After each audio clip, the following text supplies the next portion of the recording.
Liberté, bonjour. Nous partons au cinéma ce matin. Nous retrouvons nos bonnes habitudes avec un cinéaste d'un genre particulier. Bonjour, monsieur Bellas, Alexandre Bellas. Bonjour Abrassé. Vous êtes Merci de votre invitation. Passionné de cinéma. Ce n'est pas votre premier métier, puisque vous êtes prof de maths et physique. Mais en fait, depuis votre première jeunesse, écrire des scénarios vous passionne. Et donc, vous êtes passé à l'acte et vous nous offrez 5 films que l'on peut trouver sur ce site qui s'appelle Vimeo. C'est ça. Parlez-nous de Vimeo. Alors, qui a fondé Vimeo ? Alors, Vimeo, je pense que c'est une plateforme américaine sur laquelle beaucoup de personnes déposent non seulement des films, mais des documentaires, toutes sortes de vidéos artistiques, culturelles. C'est ça. Et c'est un endroit où on trouve des choses tout à fait originales. On trouve des choses originales et c'est une palette assez large. Oui. Il y a un spectre de films assez large. Oui. Et surtout, c'est le même fonctionnement que les locations streaming. Hein, quand les gens louent un film particulier sur les sites de films. Sauf que c'est gratuit. Alors, l'inscription à Vimeo est gratuite. Ah oui, c'est ça. Et après, en fait, la location streaming, c'est comme ça que les gens se rémunèrent. Mais c'est très peu. Alors, soit c'est d'ailleurs gratuit, il y a beaucoup de gens qui déposent des vidéos gratuites, mais bon, pour un travail de cinéaste qui dépose des films qui ont pris des dizaines d'heures de travail... Il faut bien payer les frais, oui. Voilà. Mais quels sont les prix La location classique d'un film en ligne pour 48 heures, hein, tout film confondu, c'est de l'ordre de 2 € ou 2,5 €. C'est ça, c'est quand même... oui, c'est pas du tout... C'est quand même pas la dépense de la semaine. Non.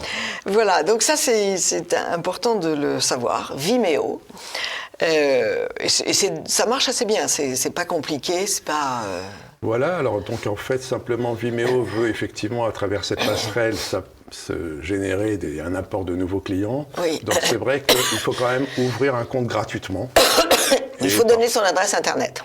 C'est ça, une adresse mail. Mais et éventuellement un pseudo. Hein. Mais il n'y a pas de contre-indication particulière. Alors, pourquoi cette passion du cinéma est née chez vous à 13 ans, vous m'avez dit? Oui, 12 ans, 13 ans. Vous alliez déjà au cinéma? Vos parents vous y emmenaient? Très peu, mais j'ai remarqué déjà, il y avait l'attraction visuelle simplement pour ces grandes affiches qui décoraient quasiment la ville, hein, puisqu'on avait avec des personnages en premier plan. Oui. Donc c'était ça la première accroche. Bon. Oui. Et puis ensuite, très vite, je me suis dit que là, il y avait quelque chose de vraiment... Il y avait un potentiel énorme dans le cinéma. Et à travers les premiers films que je voyais, même si c'était un regard d'enfant ou de préadolescent, je me disais qu'il y avait un potentiel qui n'était pas totalement exploité. C'est-à-dire qu'avec la force de l'impact de l'image, plus de la narration, plus la mise en scène, il me semblait que c'était émerveillant pour moi, parce que je me disais, là, il y a des choses à faire. Voilà. Mais c'est tout, ça s'arrêtait là. On sent dans vos films d'ailleurs que vous avez envie d'admirer. Votre premier moteur, c'est l'admiration. C'est vrai qu'il faut être très réceptif, en fait, si on veut écrire des scénarios, si on veut écrire des histoires. Et puis, en fait, on est aussi arrivé dans une époque, alors là, je ne suis plus dans l'adolescent, je suis aujourd'hui l'adulte, où il y a vraiment de la matière, surtout si on veut être dans un cinéma critique et réactif et résistant. Réactif et résistant à quoi ? Réactif et résistant à tout un ensemble, un système qui nous emmène depuis des décennies dans une espèce de dégradation continue qui n'a pas été visible et perceptible très rapidement parce qu'elle a son caractère insidieux et pervers, je dirais même. Ce qui fait que, effectivement, cette dégradation permet d'alimenter la critique. Et je trouve que le cinéma est un vecteur formidable qui, évidemment, n'est pas utilisé dans ce sens, puisqu'aujourd'hui, c'est surtout un cinéma de propagande qui veut nous infliger la cancel culture, le wokisme, je ne sais quelle autre aberration, qui sont en fait des nihilismes. Oui, il y a plus beaucoup de cinéma d'art, mais un cinéma de propagande.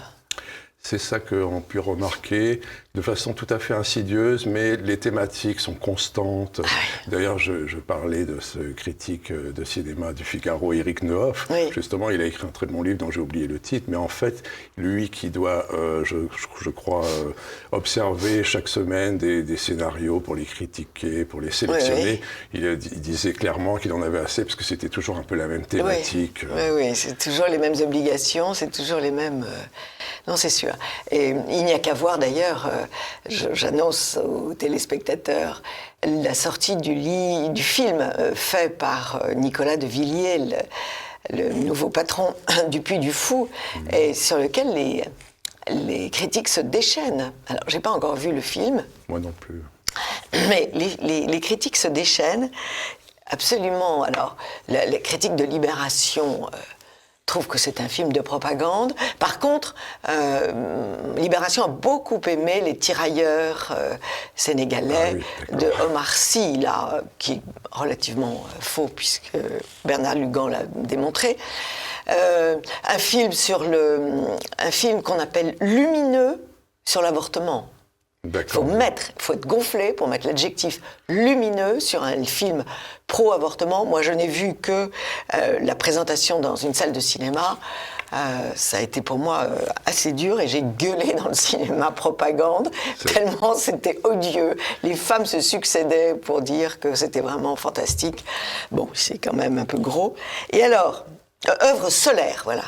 Ça s'appelle, c'est le film Claire, Annie Colère. Annie Colère. Mais c'est un film solaire, il faut que vous le sachiez. Bon. Et alors, la critique du Puy du Fou, c'est fantastique. Donc, Descente en flammes, parce que c'est la marque d'un retour du conservatisme. Et ça, le conservatisme, vous le savez, c'est très vilain. Insupportable. C'est très, très vilain. On crée des conservatoires partout, mais le conservatisme, c'est pas bien. Et alors, le mieux du mieux, c'est la critique ce matin du Figaro. Mais alors là, je vous le donne en 1000. Dans un tout petit coin, ils sont pas... mais la critique du Figaro, absolument inouïe. C'est un film violent, bruyant, sanglant et agressif. Alors évidemment, quand on parle de la Révolution et des différentes guerres qui l'ont suivi, ne pas être ni violent, ni agressif, ni sanglant, c'est très difficile. Parce que, voyez-vous, la Révolution, ça n'a tout de même pas été une danse de menuet dans un salon du 18e. Alors, je ne sais pas quel est le... C'est pas signé, d'ailleurs. Je ne crois pas que ça soit signé. Mais il faut quand même être gonflé. Et puis, je rappelle, parce que ça vous concerne, et puisque c'est quand même le thème de beaucoup de vos films, Charette, puisque c'est la vie de Charette, a dit « Notre patrie à nous, c'est nos villages, nos hôtels, nos tombeaux, tout ce que nos pères ont aimé avant nous. Notre patrie, c'est notre foi, notre terre, notre roi. Mais eux, leur patrie, qu'est-ce que c'est? Vous le comprenez, vous ? Ils veulent détruire les coutumes, l'ordre, la tradition. » On y est. C'est la logique du mondialisme. On y est. Donc je trouvais très intéressant de commencer l'émission par cette présentation de Vaincre ou mourir. D'accord. Mais revenons à vous, Alexandre Bellas. Alors, vous allez nous parler des 5 films que vous avez faits. On commence par 2084, la ligne jaune. Alors, si on commence par... Alors, le premier, chronologiquement, c'est Octobre Bleu Prusse, mais on peut très bien commencer par 2084. Alors, écoutez, on peut... Oui, j'ai envie, parce que c'est le plus... C'est celui que vous avez le plus accroché. Oui, c'est le plus... Voilà.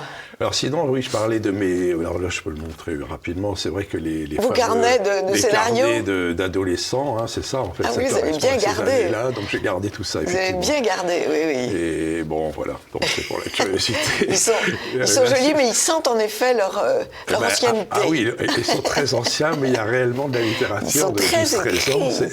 C'est très littéraire. Hein, ouais. Vous avez beaucoup travaillé, en fait. C'est ça. C'est pour ça, d'ailleurs, que ça sent que vous... C'est mon passage au cinéma, en fait. C'est le pied à l'étrier, comme on dit. Et alors, comment vous avez décidé de passer à l'acte, d'avoir une caméra et de filmer? Alors ça, c'est une démarche rigoureuse. C'est commencé en 2018, on va dire, puisque en fait, pour le premier film Octobre Bleu Prusse, mais on va parler de 2084, La ligne jaune. On parlera de l'autre après. Oui, voilà. Donc en fait, la démarche, le moment où je me suis dit vraiment, là, il y a quelque chose à explorer, c'est maintenant qu'il faut que je le fasse, parce que ça venait en plus se télescoper avec tout un tas de critiques que j'ai par rapport à l'effondrement où on se trouve. Je me dis, il faut quand même brandir ce vecteur, ce support et cet art. Parce que, en fait, dans son état de délabrement, peut-être qu'on commence à mal percevoir que c'est quand même un art, l'art cinématographique. En tout cas, on en a parlé comme ça à ses débuts. Aujourd'hui, c'est beaucoup plus difficile d'en parler comme ça. C'est même le 7e art. Le 7e art, bien sûr. Donc là, je pense qu'il y a quelque chose à faire, à être actif, et en passant des messages et en utilisant l'esthétique du cinéma. Donc la puissance de l'outil cinématographique. Alors, ce qui est important chez vous, c'est en effet, vous ne filmez pas n'importe quoi, vous filmez toujours soit des édifices magnifiques, beaucoup d'églises, soit des statues, soit des portraits de grands artistes ou de grands philosophes. Vous cherchez le meilleur. Écoutez, en tout cas, oui, effectivement, on peut difficilement rentrer dans le discours philosophique ou politique sans aborder nos prédécesseurs, nos anciens, qui sont vraiment justement nos racines, nos traditions. Alors déjà, c'est mauvais de chercher le meilleur, c'est un signe bizarre. Aujourd'hui, c'est pas bien. Choisir la plus belle sculpture, le plus beau bâtiment, la plus belle actrice ou le plus bel acteur, déjà, c'est un choix horriblement discriminant, ce que vous faites. Je vois qu'il y a une certaine ironie dans votre question. En fait, je cherche surtout à lutter contre toutes les valeurs essentielles et fondamentales qui ont été complètement bafouées dans ces dernières décennies. La vérité, la liberté et la justice. Vous luttez voilà. pour. Donc je lutte pour rétablir en fait un minimum de ces valeurs qui sont absolument écrabouillées. Alors, dans La ligne jaune, justement... Alors, 2084, La ligne jaune, déjà rien que le titre guide un petit peu, puisque 2084, c'est un petit clin d'œil à 1984, le livre de George Orwell. Oui.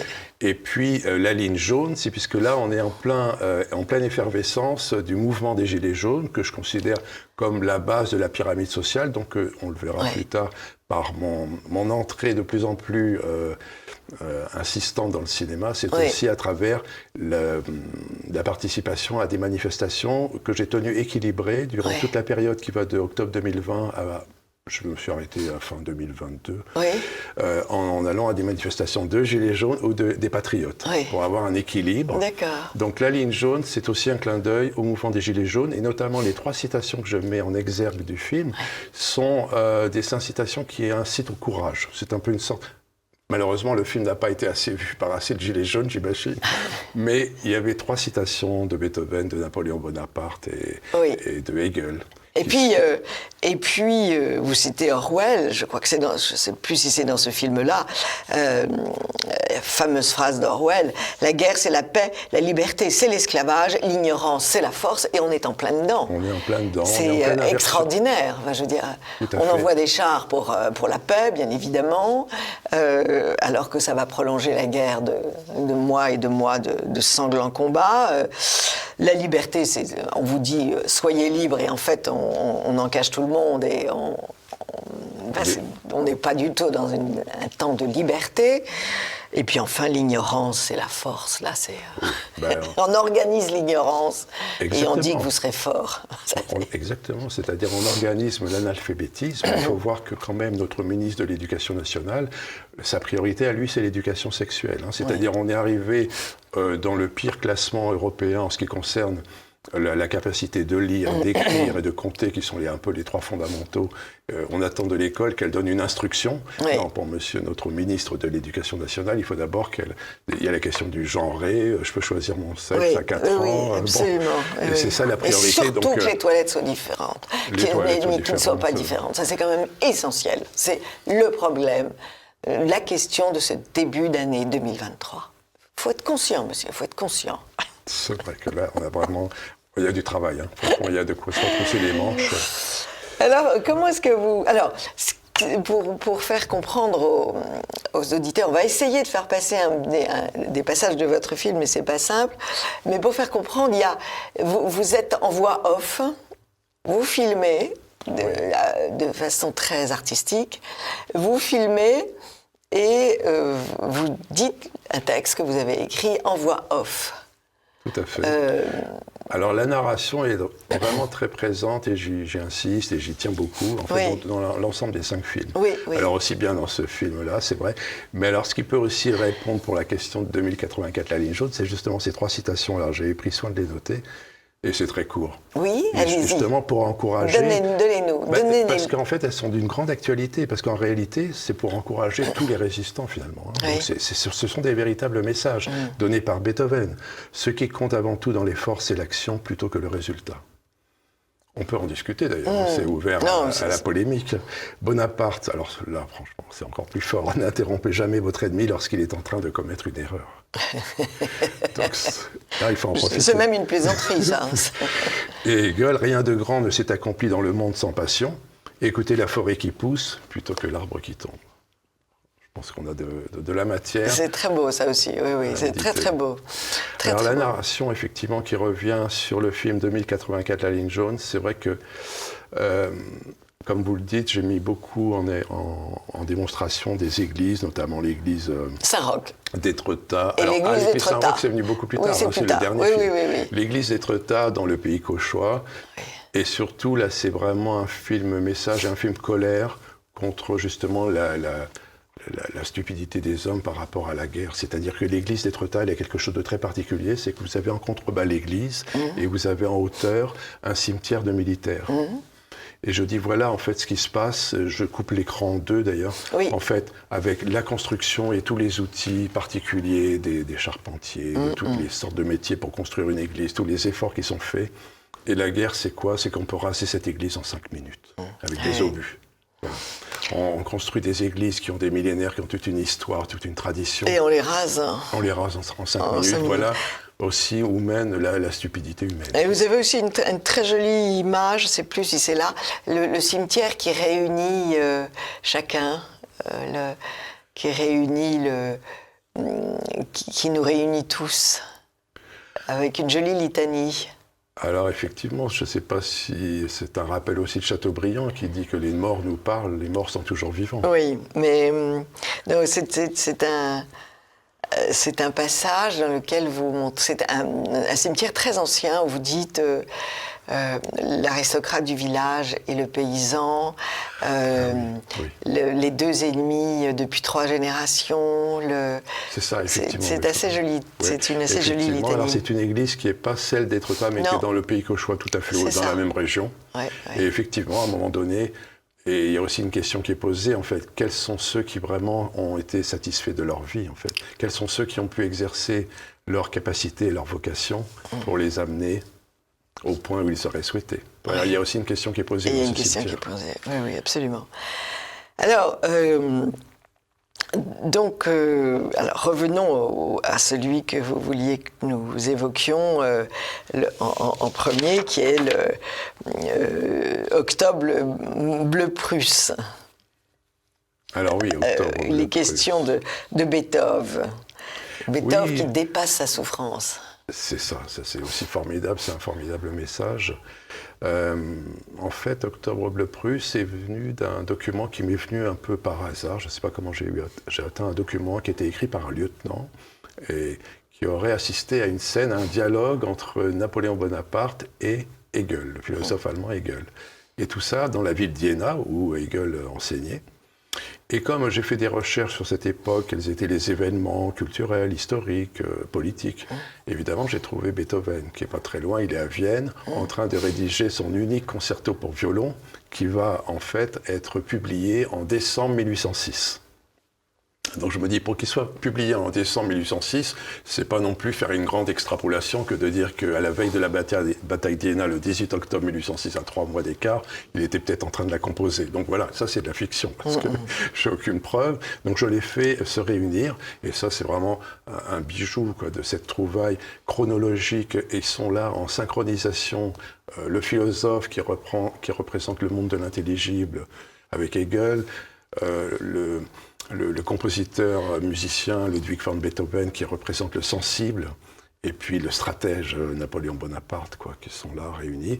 Et en fait, c'est quasiment Hegel qui fait un peu la leçon, c'est presque un monologue, qui fait la leçon à Bonaparte, en fait, qui lui dit « vous êtes là », mais en fait, c'est l'histoire qui dépasse les hommes, en fait, c'est pas les hommes qui font l'histoire, c'est l'histoire qui fait les hommes, enfin, il y a toutes sortes de choses. Donc là, c'est un film qui réunit ces trois dimensions importantes. Vous savez que c'est un exercice littéraire qui était connu chez les Grecs. De faire, chez les Grecs et les Latins, de faire converser de l'autre monde trois personnes qui avaient deux ou trois personnes qui avaient ça. Mais c'est un exercice littéraire déjà fait dans l'ancien temps. Donc vous retrouvez les vieilles coutumes de l'ancien temps. C'est comme Monsieur Jourdain qui faisait de la prose. Sans le savoir, absolument. Absolument. Alors, il y a ainsi les premiers pas vers le Nouveau Monde qui est dédié à Daria Dugin. Vous avez été choqué aussi, comme beaucoup, par l'assassinat de cette jeune femme. Tout à fait. Les circonstances déjà sont tragiques parce que c'était pas elle qui était visée, mais son père. Oui. Et donc, évidemment, elle qui a été déjà une professeure de philosophie, donc elle était déjà évidemment trop sensible et très sensible à tout ce qui concerne la philosophie, les idées, qui étaient vraiment dans un combat par le verbe et pas par la baïonnette ou la kalachnikov. Pas par la poudre, non. C'est ça. Donc là, ça a été vraiment un choc, effectivement, pour beaucoup de résistants. Et un combat pour la tradition. Et un combat pour la tradition russe, mais la nôtre aussi. Bien sûr, parce que aussi, à travers elle, c'est la tradition russe qui a été touchée en plein cœur. Donc, évidemment, ça reste un symbole, c'est un événement dramatique. C'est une égérie, absolument, absolument. Et vous nous placez à Saint-Roch. Alors là, il y a des images très belles de l'intérieur de Saint-Roch. Alors là, on est sur on va dire le dernier film, Premier pas vers le Nouveau Monde. C'est ça. Mais c'est très bien de zigzaguer, j'adore comme ça, de zigzaguer dans le temps, puisque j'arrête pas de le faire dans mes films. Alors, le dernier film, effectivement, là, c'était une opportunité formidable parce que l'église Saint-Roch, ça concentre à la fois la beauté millénaire de cette église, la beauté architecturale, la beauté esthétique. Elle est très rare dans les églises parisiennes à avoir quasiment un propre musée. Dans le déambulatoire, on a des tableaux de valeur. Oui. Qui sont là. Et aussi, elle a tout son historique de personnes qui ont été inhumées, avec certains qui ont été inhumés, mais dont on n'a plus aucune trace parce que ça a été vandalisé par la Révolution 1789, et même un peu après. Mais voilà, il y a des gens comme Corneille, Fragonard, Bossuet, qui ont été fortement représentés à l'église Saint-Roch. Absolument. Alors, vous dites première vague d'énergie pour l'humanité, c'est la spiritualité et le symbole. Tout à fait. Un monde qui évacue ces deux thématiques est un monde très froid. C'est ça, en fait, on le ressent bien aujourd'hui, c'est-à-dire qu'on a vraiment une perte et un déclin constant de cette spiritualité qu'on peut d'ailleurs vivre à travers différents cryptes, différents filtres. Mais là, l'église Saint-Roch est effectivement un lieu saint, par définition, et qui respire la spiritualité. Donc, alors, vous avez raison de parler de filtres, parce que vous m'avez quand même étonné. Vous évoquez Apollon, Artémis et l'ange de la paix. J'avoue que je ne m'attendais pas à trouver Apollon et Artémis à Saint-Roch, mais... Alors oui, ça c'est bon, voilà, je sais que c'est toujours des... J'aime bien les dieux grecs, remarquez, mais... Voilà, donc vous voyez, c'est que là, on a aussi la possibilité de la représentation polythéiste, oui. Et c'est vrai que... Alors j'ai aussi... Mais il y a vraiment Apollon et Artémis... Non, ce sont des extrapolations. C'est vous qui... C'est pour ça que tous mes films sont classés en fiction. Extrapoler ou divaguer. Voilà, divagation, ça me dérange pas. Pardonnez-moi. Non, ça pose pas de problème. Mais en fait, comme cette église respire aussi un certain esthétisme et elle a une allure, elle a une beauté, oui. Je crois que c'est pas scandaleux de la raccorder à Apollon, qui est le dieu de la beauté, entre autres. Absolument. Bon, et je vous l'accorde. Et la deuxième vague, c'est l'histoire. Vous accordez un grand poids à l'histoire. Oui, parce qu'en fait, déjà... Comme source d'énergie, je rappelle.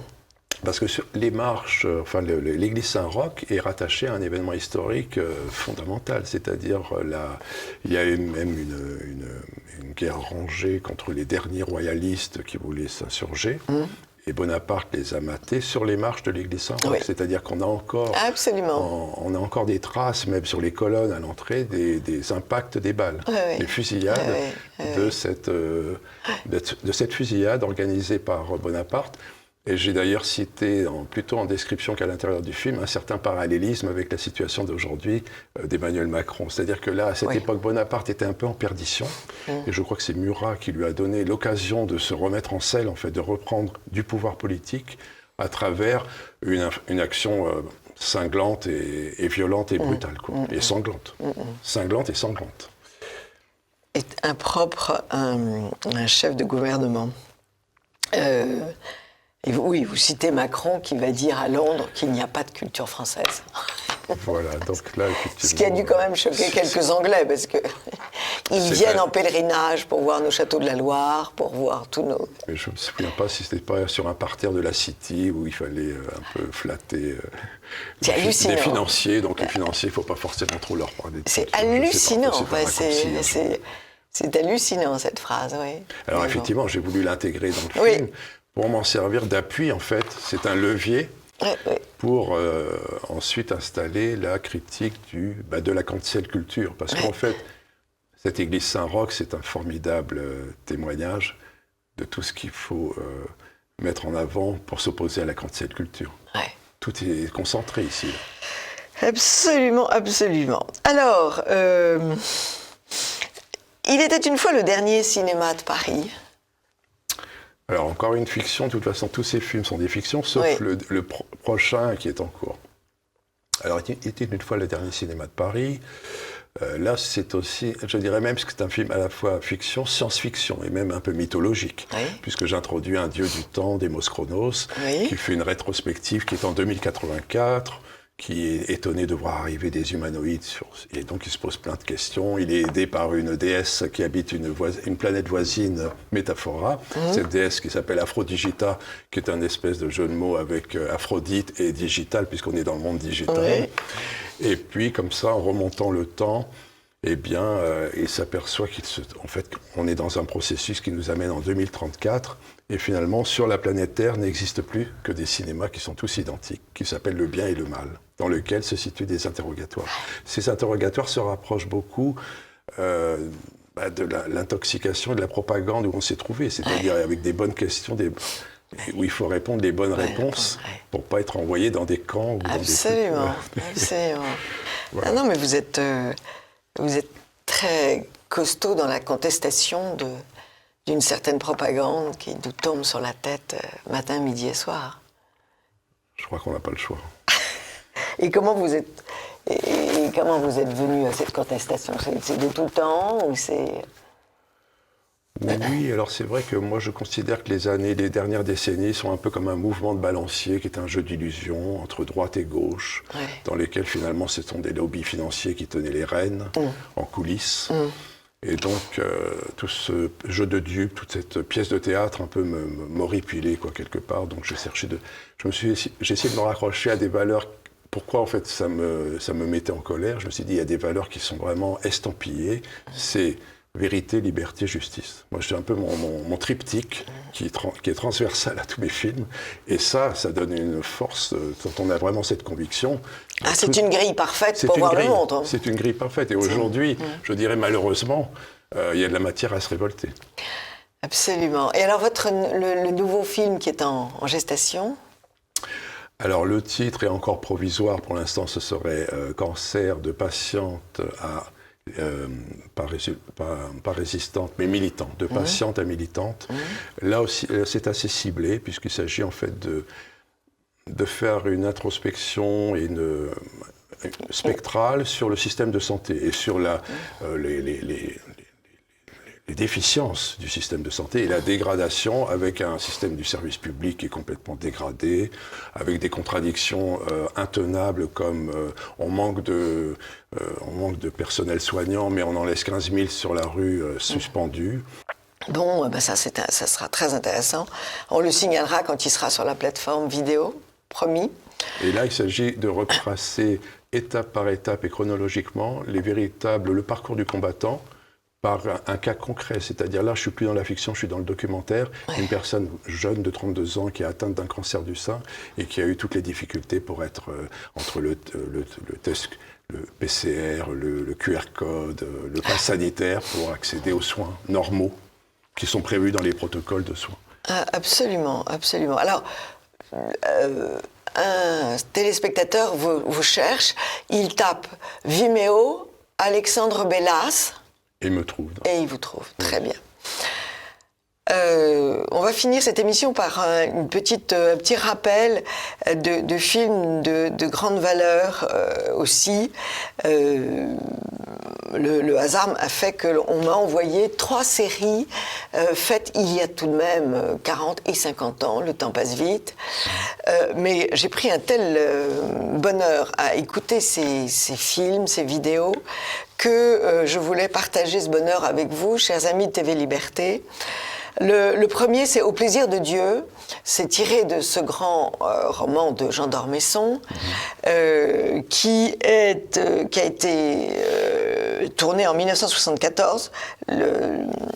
Le livre date de 1974, la série de 1977. Et en fait, c'est un historique du XXe siècle, de 1900 à nos jours, enfin à l'an 2000.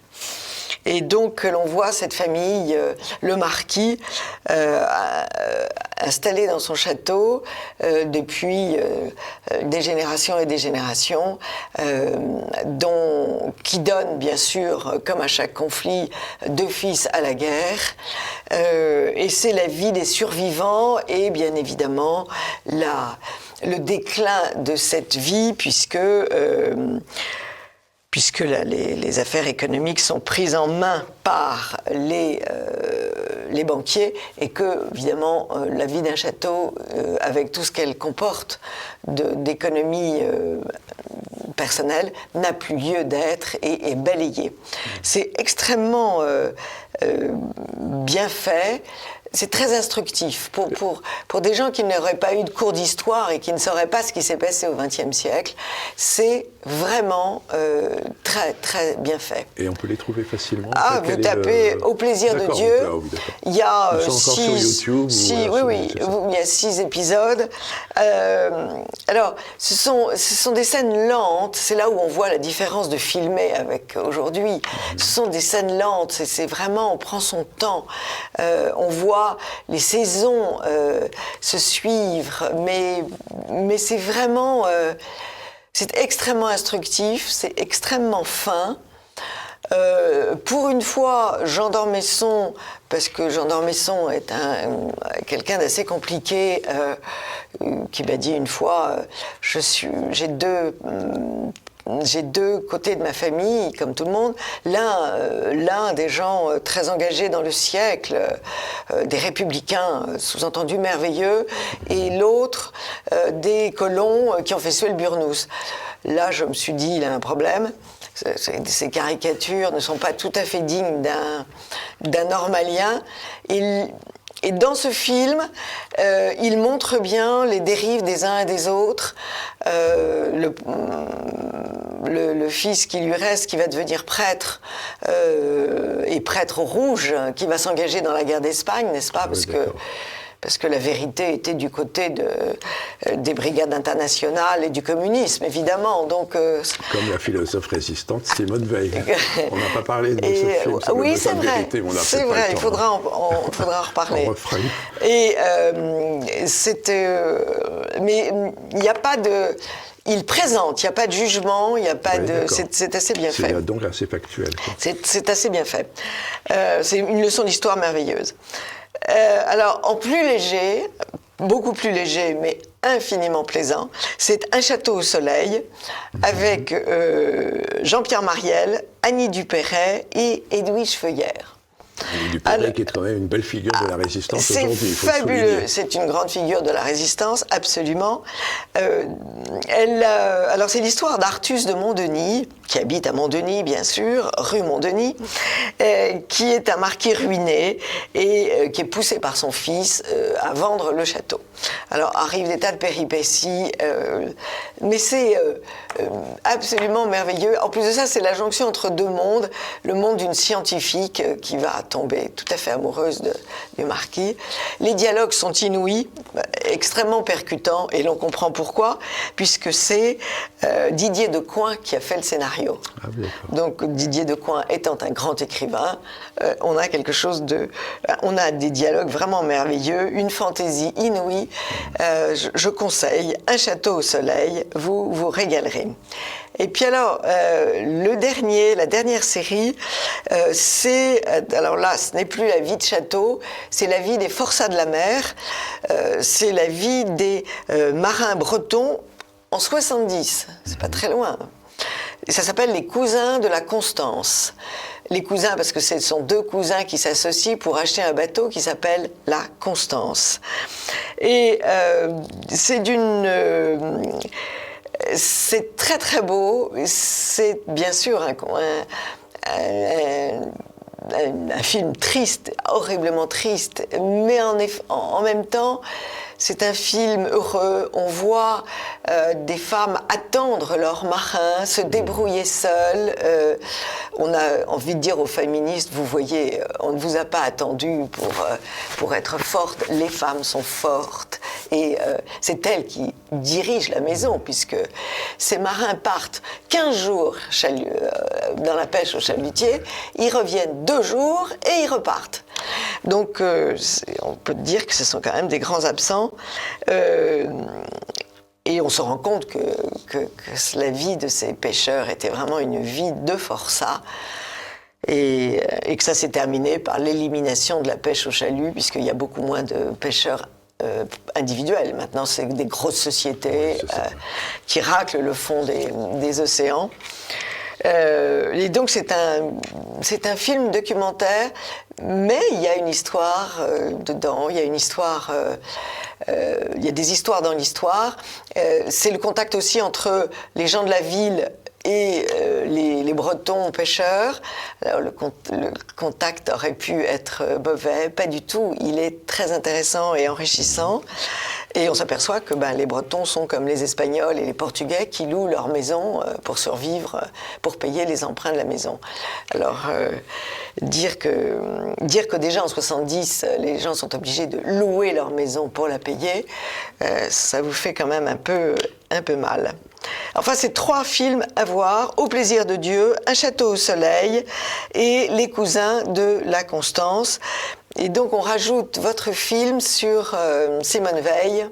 Alors, que l'on voit marcher dans votre film, c'est très très bien fait. Avec la fiction, et vous donnez la parole à Simone Veil. C'est ça qui est formidable, c'est qu'avec la fiction, on peut se donner beaucoup de liberté. Voilà. Et comment s'appelle ce film? Alors, Le besoin de vérité, de liberté et d'oxygène. C'est ça, je l'avais mis, mais c'est ça, Le besoin de vérité, de liberté et d'oxygène.